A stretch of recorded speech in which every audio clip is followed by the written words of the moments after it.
সর্বোচ্চ শেয়ার করবেন, কারণ ভিডিওটা সকলের জন্য খুবই গুরুত্বপূর্ণ। আসসালামু আলাইকুম ওয়া রাহমাতুল্লাহি ওয়া বারাকাতুহু। প্রিয় দর্শক, আমরা এই মুহূর্তে অবস্থান করছি মসজিদে হারাম শরীফের এক পাশের একটি বড় একটি মাঠে। আমাদের পাশেই কিন্তু আমরা দেখতে পাচ্ছি মসজিদে হারাম।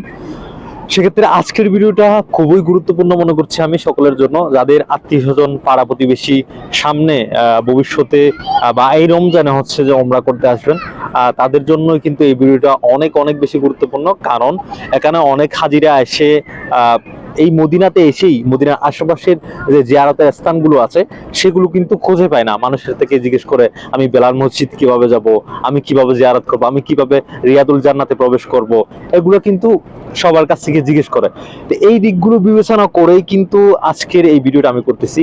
আপনি এই ভিডিওটা দেখলে নিশ্চিন্তে রাসূল সাল্লাল্লাহু আলাইহি সাল্লামের রওজা মোবারক বা রিয়াদুল জান্নাতে প্রবেশ করার জন্য আমাকে কোন দিক দিয়ে গিয়ে দাঁড়াইতে হবে, এবং হচ্ছে মসজিদে বেলাল যেতে হলে আমাকে কোন গেট দিয়ে বের হতে হবে, মসজিদে আলী রাদিয়াল্লাহু তাআলা যেতে হলে আমাকে কোন গেট দিয়ে যেতে হবে, সবকিছুই কিন্তু এই ভিডিওতে আমি দিয়ে দেব।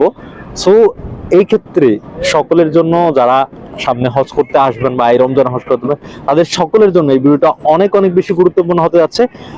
ঠিক আছে, তাহলে আমরা শুরু করি আজকের এই ভিডিওতে কিভাবে আপনি মদিনা হারাম শরীফের এই যে মদিনা হারাম শরীফের ভিতরে আপনি কিভাবে হারিয়ে না যাবেন, বা আপনি মদিনা হারাম শরীফের চারপাশে যে জিয়ারতের স্থানগুলো আছে সেগুলো কিভাবে আপনি সহজে খুঁজে পাবেন, সেই দিকগুলো আমরা আলোচনা করি।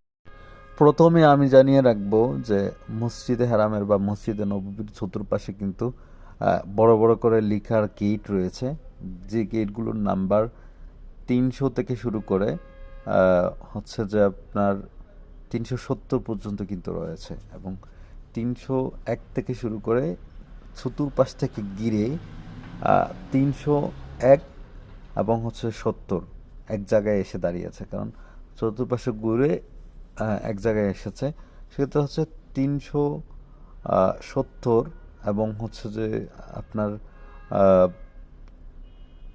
301, এই 370 আর একের যে স্থানটা, সেই স্থানটা হলো এটা, যে আপনার সেই স্থানটার মধ্যেই আপনার কি রয়েছে, রোজা শরীফের যে গম্বুজটা কিন্তু সেখানে রয়েছে। আপনারা এখানে দেখতে পাচ্ছেন 303 নাম্বার গেট, 301, 303 এগুলো কিন্তু অল্প কতটুকু দূরত্বেই। এই এইখানে যদি রোজার সামনে যদি আপনি আসতে চান, তাহলে আপনাকে কিন্তু এখানে 303 নাম্বার গেটে আপনাকে আসতে হবে, বা এবং হচ্ছে 301 নাম্বার গেটের এদিকে তো আপনাকে আসতে হবে। এই যে এই